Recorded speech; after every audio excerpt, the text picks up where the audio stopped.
I'd like to provide an update on our international return travel arrangements. Currently, we have 2,166 returned overseas travellers in hotel quarantine. This large number of travellers in our hotel quarantine system is not sustainable. And today, we're expecting another 4 international flights into Perth. The high numbers of returned overseas travellers is putting continual strain and pressure on our hotel quarantine system. This is why my request to the Commonwealth Government to reduce the international arrivals cap is vital.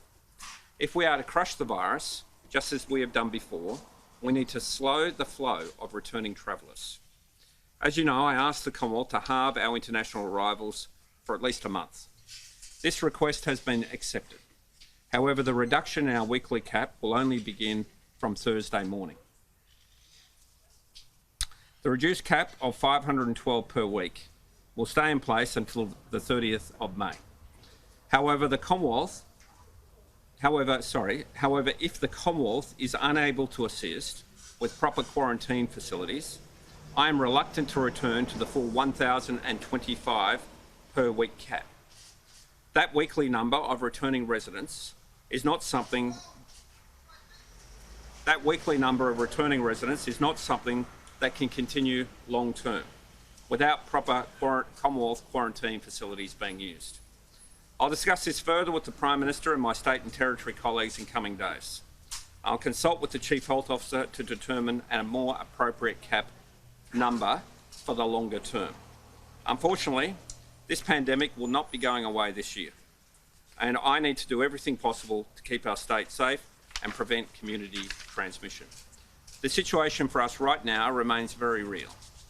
The new case of community transmission identified late yesterday, case 986, highlights just how vital this temporary lockdown is. We need to give our contact tracers the best chance possible at identifying where these positive cases went and who may have been potentially exposed. I'll now hand over to the Health Minister to provide some further information.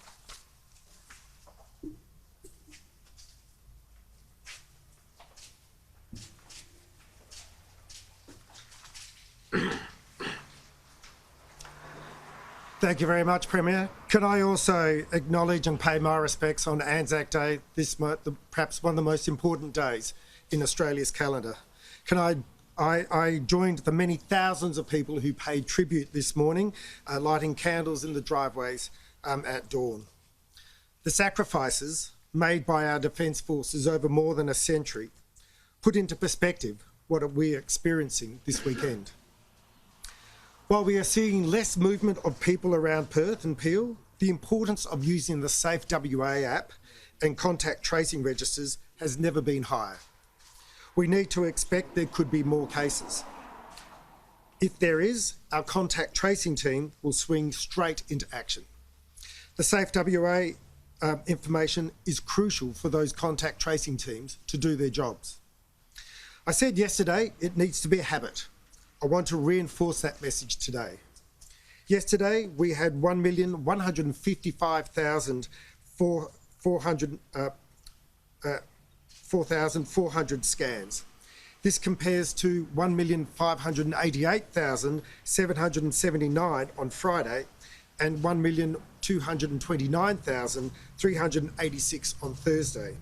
So, as expected, slightly down on the past couple of days, but it's great to see those numbers maintained high. Total scans are now around 165 million, all important information in the event that our contact tracing teams have to draw upon it.